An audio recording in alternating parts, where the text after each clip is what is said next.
Ka kënaqësinë që ka në një kamerë hapur, por nuk e shoh.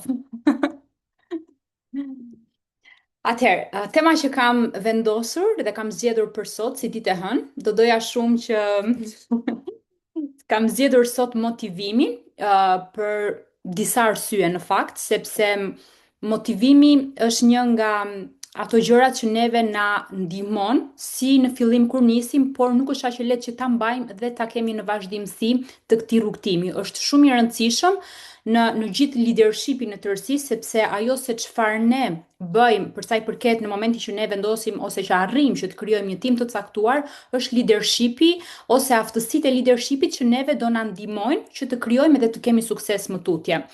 Po çfarë është motivimi në vetvete? Cilat janë llojet e motivimit, do mësojmë sot edhe si të vetë motivohemi, por gjithashtu si të motivojmë të tjerët, sepse patjetër që do ketë shumë raste, ashtu sikurse edhe unë, po besoj edhe çdo person tjetër, ka momente që vjen ai dyshimi nëse është gjë e duhur, nëse duhet vazhdoj, nëse bën për mua, nëse ja vlen, nëse nuk ja vlen. Kështu që gjitha këto pikpyetje do jenë, besoj, në gjithë vazhdimsinë e këtij rrugtimi. Në vetë vete, motivimi është si zjarri, është ai motori, ajo shtysa jonë e brendshme që ndes veprimin për të arritur gjithçka që ne duam, qoftë në marrëdhënie, qoftë në karrierë, qoftë në marrëdhëniet tona shoqërore, në çfarëdo lloj gjëje që ne duhet të arrijmë, është motivimi ai që na jep atë shtysën e parë, atë zjarrin, atë dëshirën për të vepruar. Por normalisht që nuk zgjat përgjithmonë dhe të paktën nga eksperienca ime, zgjat shumë pak. Kështu që për të ecur më tutje duhet që të krijojmë mënyra, duhet të vetë motivojmë veten tonë edhe të vazhdojmë ta mbajmë të ndezur atë shkëndijën për të mos humbur gjatë rrugës. Ka dy mënyra kryesore për të motivuar, është motivimi pozitiv edhe motivimi kritikues. Unë kam pasur fatin që t'i njoh të dy personat që përdorin të njëjtin motivim. Unë personalisht jam personi i parë që motivohet nëpërmjet motivimit pozitiv. Do doja shumë që gjatë bisedës pasaj të më shkruanit edhe në mesazhe se cila është mënyra juaj e të motivuarit.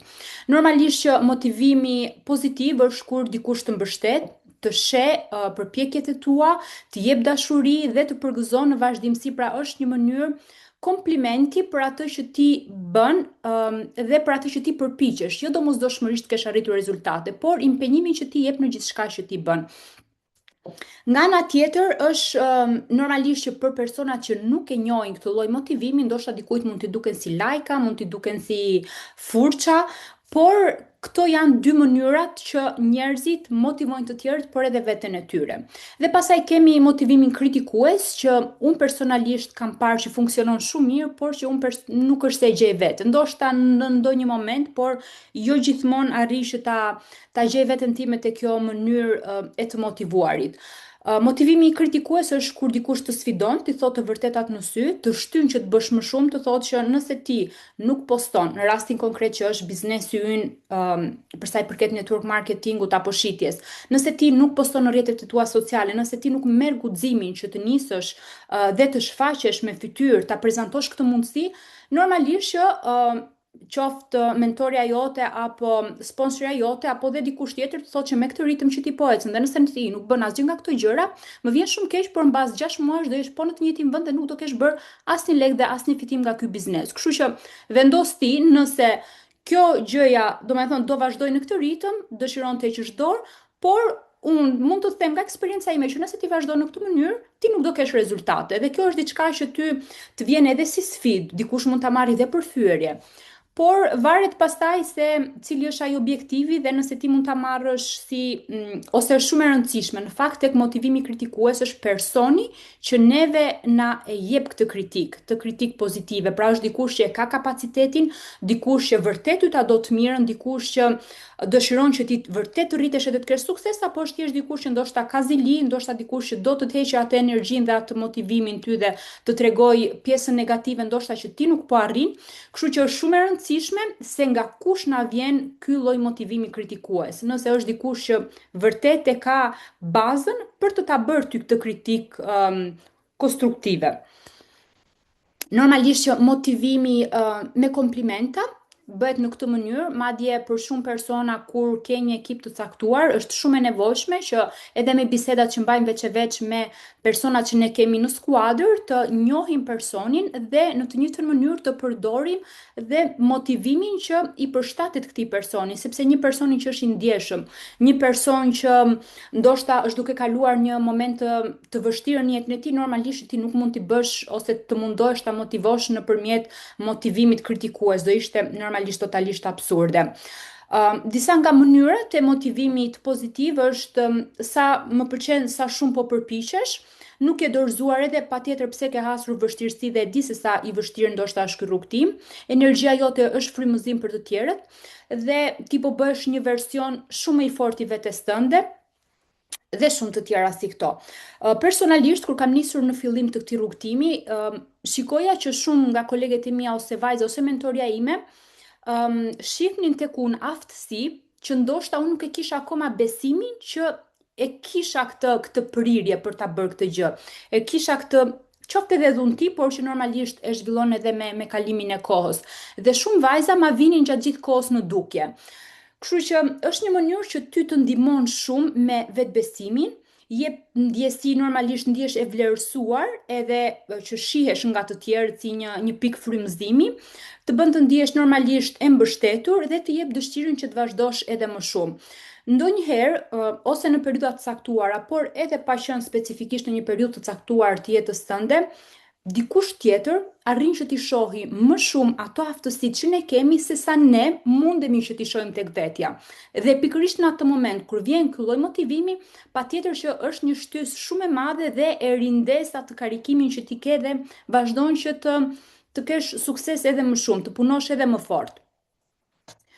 Kur funksionon më mirë ky lloj motivimi, patjetër që kur është dikush që ka nevojë për ngrohtësi, ndoshta është në një moment që është e lënduar dhe po kalon një periudhë të vështirë dhe ka nevojë për këtë mbështetje, është dikush që ka frikë nga dështimi, që ka ndoshta ato traumat e fëmijërisë që nuk i kupton në të vërtet, por lën atë brengën edhe atë ndjesinë brenda vetes tonë që ne shumë gjëra i kemi të ngulitura që në fëmijërinë tonë dhe rritemi me to dhe i mbartim gjatë gjithë jetës tonë. Kështu që në këto momente dhe në këtë periudhë të caktuar, në persona të caktuar është shumë pozitive dhe shumë mënyrë e mirë që ti motivojmë edhe ti mbështesim personat që ne kemi në ekipin tonë në këtë lloj mënyre. Pastaj është motivimi kritikues, është ai sfidues. Normalisht që kur ti e shikon një person që e ka kapacitetin dhe aftësinë për ta bërë diçka, por e shikon që po rri shumë në vend, e di që mund të japi më shumë se kaq dhe ti ja thua këto të vërteta në fytyrë. Nuk po jep 100% që ti mundesh, je i reaktuar, mos më thuaj që nuk e ka, thuaj që nuk e ke prioritet dhe është okay. Nëse nuk e ndryshon patjetër këtë zakon ose këtë ecuri që ti ke, do jesh në të njëjtën gjendje edhe pas 6 muajsh. Dhe e ripërsëris, normalisht duke marrë parasysh personin që po ta bën këtë kritik, ti vendosesh në përballje me veten, sepse tek e fundit ne nuk kemi asnjë sfidë me askën tjetër, as me vajzat më të mira që mund të jenë network marketing. Gjithmonë ne jemi në garë me veten tonë, ne jemi gjithmonë me versionin më të mirë dhe me atë që ne arrim të zhvillojmë tek vetja jonë. Mund të shkaktoj patjetër që një ndjesi sikleti, faj apo inati në fillim, por është një pasqyrë që po tregon se ku po vetë sabotohesh, pra ku duhet ti të përmirësohesh dhe ku duhet të veprosh që ti të mund të kesh rezultate. Në të kundërt, nuk do lëvizësh ose do bësh atë që shumica e personave bëjnë, heshin dorë. Gjëja më e thjeshtë që mund të bësh. Normalisht nuk është që ti të vazhdosh edhe të përpiqesh, por thjesht heq dorë edhe ndryshon rrugë. Dhe çfarë sjell kjo normalisht që të shty në veprim nëse e përballon me vetdije absolutisht. Nuk kur funksionon më mirë kjo mënyrë, normalisht kur dikush ka nevojë për një shtytje, është në zonën e tij të ratis dhe po justifikohet shumë, nxjerr justifikime të kota, ashtu sikurse pjesa jonë më e madhe themi që nuk kemi kohë apo shumë arsye të tjera që ne në atë nënvetdijen tonë e dim shumë mirë që mund të bëjmë shumë se kaq, ose ndoshta është një moment që ti ke rezultate, ke sukses edhe bie në atë ratin tënd të thua, ok, un jam mirë dhe nuk përpiqesh që të bësh më shumë. Kështu që në këtë moment që dikush tjetër e sheh që ti ke potencial për më shumë dhe ti vë këto gjëra në dukje, nëse ti e merr në mënyrën pozitive dhe e shef në këtë mënyrë, patjetër që është një trampolin që dy do të ndihmojë të ecësh edhe më shumë edhe të zhvillohesh edhe më shumë. Po, si të motivoj unë dikë tjetër? Normalisht që për të motivuar dikë tjetër, duhet fillimisht një empati, duhet dashuria për këtë person. Çfarë do lloj qoftë partner, nuk flasim vetëm në marrëdhënie në çift apo me një person të zemrës, flasim në çdo lloj rrjethi dhe ambienti pune apo shoqërore. Duke qenë empatike dhe duke i treguar dashuri që ti vërtet dëshiron që ta ndihmosh këtë person dhe duke ja treguar të vërtetën e realitetit se ku ndodhet, normalisht që kjo gjëja do e sjellin në një ndryshim të qëndrueshëm në kohë. Normalisht që jep komplimentat kur e shikon realisht që po bën përpjekje dhe po përpiqet, normalisht s'do të thotë që duhet të ketë rezultat, sepse rezultatet asnjëherë nuk vijnë në muajin e parë apo në muajin e dytë apo mbas një farë kohe. Gjithsecili ka një moment që ka të bumin e vet edhe që sa më shumë zhvillohet rezultatet apo arritje do vinë herët ose vonë, kjo është e sigurt dhe mund t'ua them edhe nga persona që unë i kam parë ndoshta në rrethin tim që kam thënë, ok, kjo kjo vajza për shembull besoj që nuk do arrijë ose kemi diskutuar me kolege të tjera, por nga vendosmëria e saj dhe kam pas rritje aq të jashtëzakonshme sa që rezultatet kanë ardhur edhe kanë ardhur realisht shumë të mira. Normalisht jep kritik me ton të butë, por me fjalë të forta, duke qenë e qartë në atë që ti i thua të tjerëve. Nëse e motivon njeriu që po fshihet pas justifikimeve me fjalë të buta, normalisht nuk funksionon, por duhet japësh sfida. Duhet krijosh një challenge, duhet krijosh një program ndoshta të caktuar, ndoshta duhet japësh një detyrë specifike, ti thua që shiko këtë javë do doja që ti të bëje këto gjëra që ti të arrish këto rezultate. Normalisht, nëse nuk e shikon që nuk bën asgjë nga këto, pastaj është humbje kohe, por që ne gjithmonë përpiqemi për më të mirën që t'i ndihmojmë edhe që të rriten sa më shumë dhe të ecim si ekip edhe si skuadër. Mos e sfido normalisht personin që po kalon një situatë të vështirë, por në një mënyrë metaforike jepi një përshafim edhe forcë edhe për t'i thënë që shiko se mund t'ja dalësh edhe Lidhja ta i di fusin ke qes jam më bëjmë në Romun. mund ta mbyllini audion të lutem, iPhone. Motivimi nuk vjen gjithmonë para veprimit, ose ndoshta unë do thoja më mirë që vjen gjithmonë pas veprimit.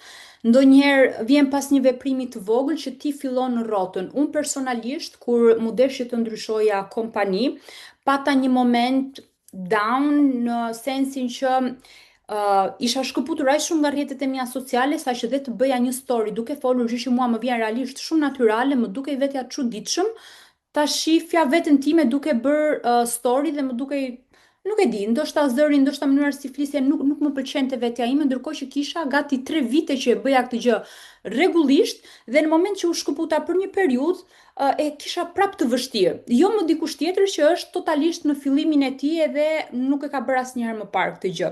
Kështu që gjithmonë zgjidh me diçka të vogël, por do ose s'do, duhet të nisësh, duhet të provosh, duhet të përmirësohesh gjithmonë që e bën këtë gjë dhe patjetër që ti thjesht fillon, tenton dhe mësohesh pastaj gradualisht. Normalisht shikoj një trajnim mbi zhvillimin personal, unë personalisht nëse do jepja një këshill, unë ndjek shumë podcaste apo lexoj libra mbi zhvillimin personal, por sidomos online, edhe në YouTube ka shumë trajnime të mira mbi zhvillimin personal ose edhe në skuadrën që kam qenë të gjitha trajnimet, sepse liderat ku unë isha trajnoheshin realisht nga persona dhe trajnime që i paguanin miliona dollar. Çfarë bëj ato trajnime? Kam hapur një grup personal mbi zhvillimin personal që jam vetëm unë dhe i ruaj atje sa herë që duhet ose dua që të shoh diçka dhe kam nevojë për frymëzim, po sidomos në pjesën më të madhe të kohës e vendos telefonin dhe mund të bëj edhe punë të shtëpisë ose vendos kufjet dhe prapë dëgjoj një trajnim ose një podcast në mënyrë indirekte dhe pse nuk e kupton në atë moment ose ndoshta janë gjëra që mund t'i kesh dëgjuar dhe ridëgjuar disa herë, mund t'u siguroj që në një mënyrë apo në një tjetër ndikojnë në brendësinë tonë apo në mendjen tonë. Mund të flasësh me një pjesëtar të ekipit, mund të flasësh me sponsorin tënd, mund të fillosh me një story, me një postim, sado ke që t'jesh, ti je i sigurt që herën tjetër do përmirësohesh dhe do jesh akoma më mirë. Lidhu me njerëz që janë në zjarr. Është shumë e rëndësishme njerëzit që ti rrethohesh, komuniteti, shoqëria që zgjedh. Normalisht edhe pjesëtarët e familjes, sidomos unë njoh shumë vajza që kanë pas ose kanë nisur këtë rrugtim dhe nuk kanë pas as mbështetjen e bashkëshortëve, as mbështetjen e familjarëve. Dhe normalisht që vështirësia e tyre ka qenë dy fish, sepse normalisht është gjithmonë ajo që do na bëhet Juliana tani ku dëgjon lidere, do hapi skuadrën e saj, tani hapi biznesin, ja do të shohim sa sukses do kesh ti, ose shumë i keshat e mia në fillim më thoshin që të gjitha, që të shoh sa rezultate do kesh ti dhe pastaj do futem edhe unë. Edhe si përfundim janë futur thuajse që të gjitha. Qoftë edhe një muaj, po unë i kam regjistruar që të gjitha, sepse unë nuk hoqa dorë. Njerëzit e duhur patjetër që janë si karburante dhe kur je në kontakt me një energji të ngritur, ngrihesh edhe ti. Nëse rri afër zjarrit, do ngrohesh. Nëse rri larg zjarrit, patjetër që do ftohesh.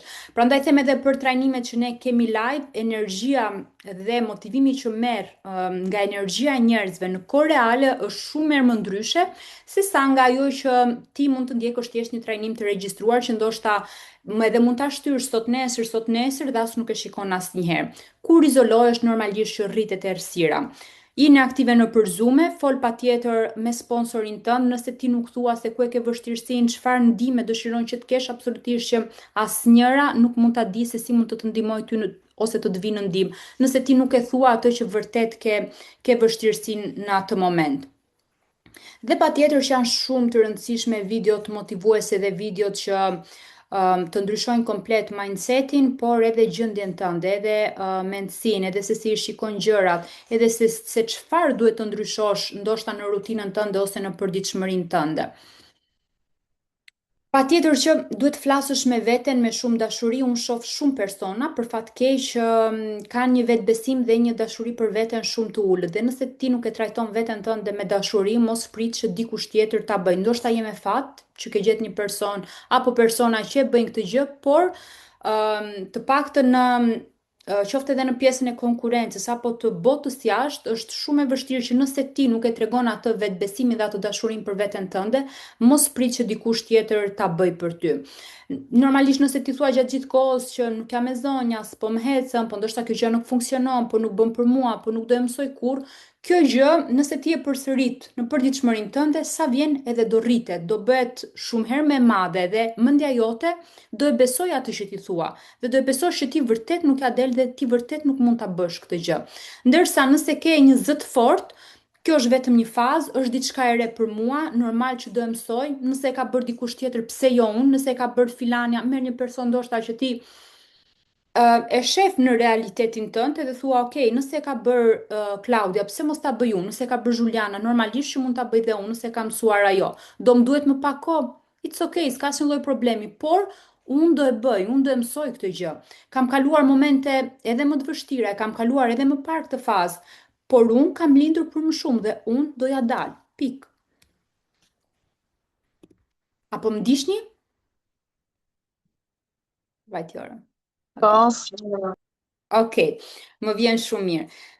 Dhe e fundit që unë do shtoja dhe do ishte kjo shprehje ndoshta që ta kishit në mendje, nuk kam luksin të dorëzohem. E ardhmja ime varet vetëm nga jo se çfarë bëj sot. Normalisht që jeta jone mbas disa viteve ose jeta që ne kemi aktualisht patjetër që është rezultat i të gjitha veprimeve që ne kemi bërë në të kaluarën tonë, i të gjitha atyre gjërave të vogla, të punërave të ndryshme, të impenjimeve të ndryshme, të lënit ndoshta të disa qefeve pasdore, por jemi impenjuar në disa gjëra të tjera që kemi patjetër gjërat që kemi arritur sot. E njëjta gjë është edhe me të ardhmen tonë. Nëse ke një plan B, shumë mirë për ty, por nëse nuk e ke një plan B dhe ti mendon që kjo është mundësia jote, kjo është mundësia jote, të paktën unë e shoh në këtë mënyrë, kjo është mundësia që unë dua që të krijoj për jetën time, kjo është ajo liria që unë dua të krijoj për veten time, unë nuk e kam luksin të dorëzohem, sepse e ardhmja ime varet nga ajo se çfarë unë bëj tani.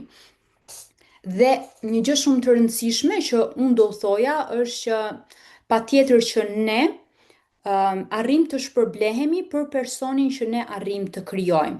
Dhe nëse unë sot, gjithsecilës prej jush, do i thoja që unë personalisht ose sponsorja jote pikërisht sot, do të thoj, shiko, Suela me që model, ose Claudia, unë do t'jap sot, do të gjej ty brenda javës 30 vajza të reja që ti t'i regjistrosh edhe t'i kesh ti në ekipin tënd.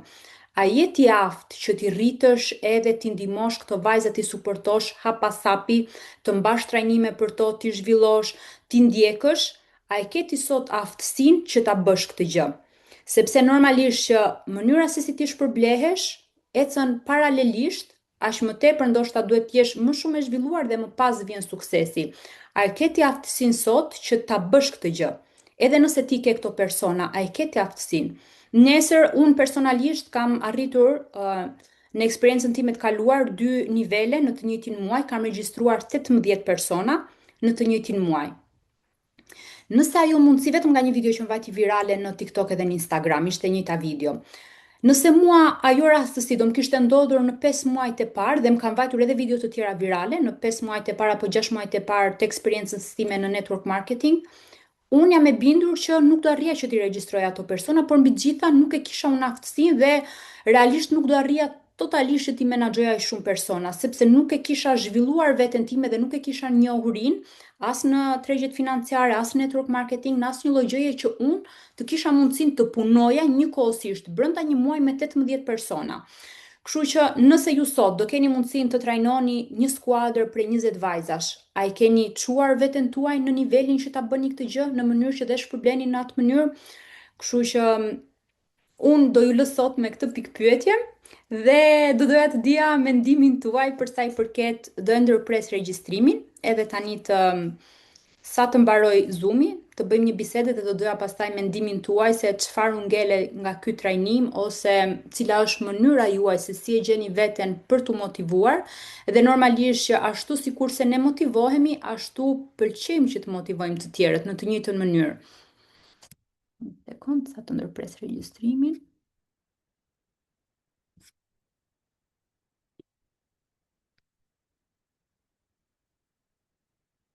Ok.